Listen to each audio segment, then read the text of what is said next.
So this is a continuation of my previous video lecture on hydrogeology, and now we will be studying the main type, that is the aquifer, in which the raw water can be stored as well as we can take the water or extract the water whenever required. Now there are different types of aquifers present. First is unconfined aquifer, then we have confined aquifer, artesian aquifer, and the last one purged aquifer.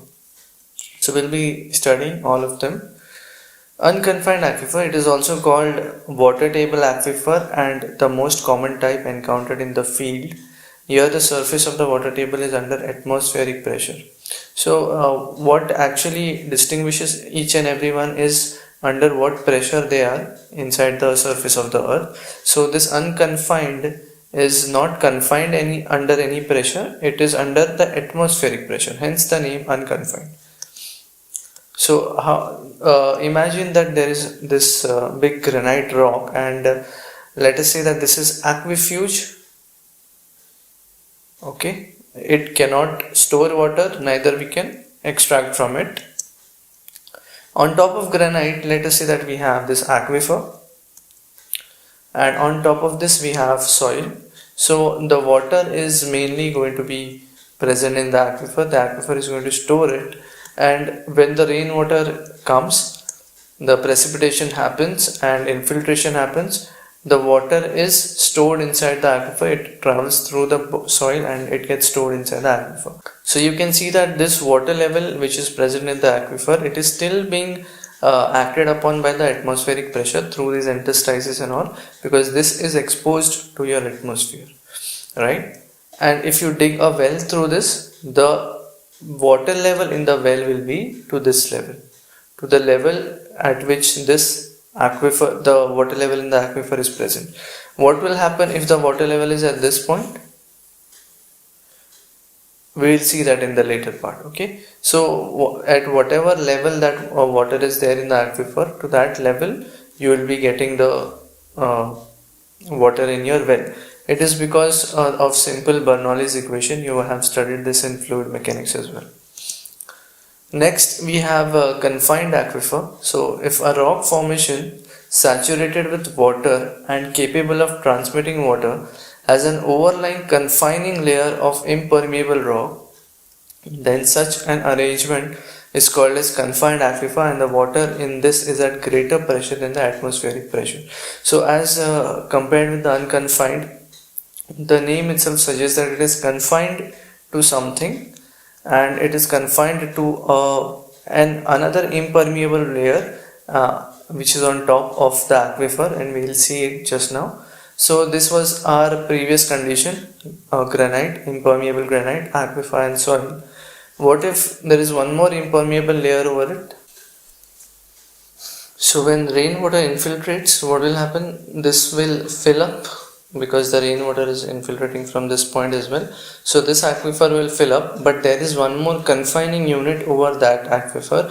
So there is a lot of load that is acting on this, and hence this is what makes it a confined or an aquifer which is having more pressure than the previous unconfined aquifer. Now in this case the water is also stored here.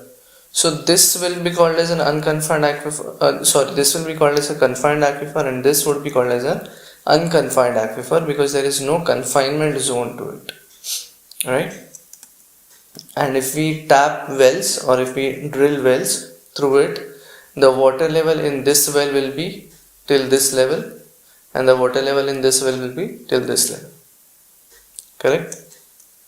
The third one is artesian aquifer. So I will write it as flowing artesian aquifer. Flowing artesian aquifer. It is a confined aquifer in which the piezometric surface of water is above the ground level, and hence the water gushes out with a pressure. So if this during the percolation of rainwater, if the aquifer is having its water level at this point, and if we drill a well here, then this is the piezometric level, so the water will rise to that level in the well, correct? So this is called as an artesian aquifer. The last one, purged aquifer. It is a term used for isolated water table in an aquifer held by small extension of impervious rock. Purged, the actual meaning of purged means something which is sitting on over something. For example, we use these words for birds being perched on trees. So birds which are perched on trees means they are sitting on the trees. So the same analogy is for this as well. We have a impermeable level in between, and the water is just sitting on that or resting on that. So this kind of aquifer would be called as a purged aquifer. Then let us study about the functions of aquifer. First is porosity. It is defined as ratio of volume of voids to total volume of the rock. So any rock is going to have some voids to it. So for example, these are the voids of that rock. So this is volume of voids upon total volume. And you will also study this when you are learning more about the geotechnical engineering, that is more about soil. So in that case also you will be studying the same term, porosity. So I can write this as volume of interstices upon total volume, or I can write this as volume of voids upon total volume. Okay. So from where do these voids actually come in the rock? So they may come while the rock is actually being formed. So during the sedimentation process in the sedimentary rocks, we know that the sediment deposit one over each other. So during that time also, some small voids can be left inside even after the compaction. Some voids are left inside those rocks. So those voids itself form the pore spaces. Openings may also be caused in the rocks due to development of cracks, crevices, joints, fissures, solution channels and gas holes. So we have studied in igneous rocks as well that certain kind of igneous rocks get cavities because of gas bubbles bursting inside them. The gas bubbles generated during the heating of magma, since igneous rocks are involved in those magmatic cooling process in that case, or even while the jointing or some folding of rocks happen, during that time also some cracks propagate through the body of the rocks, and in that case those form the voids in the rocks. Sedimentary rocks are relatively highly porous because there is a great variation in degree of packing on the one hand and in size, shape and arrangement of the grains on the other hand. So in sedimentary rocks the compaction process varies significantly for different types. Sometimes that compaction is not very of very high degree, and therefore a lot of voids remain inside the sedimentary rocks.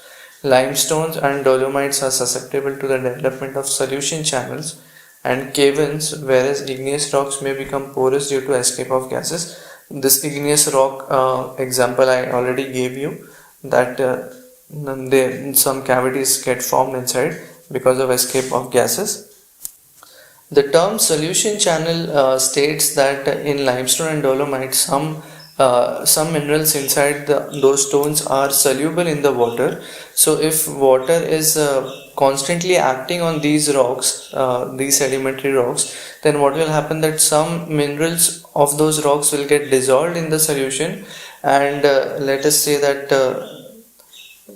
a constant stream is trying to act on the rock. So certain minerals will get dissolved in this, and then that stream is able to make an entire crack through the body of that rock, and this is called as solution channels.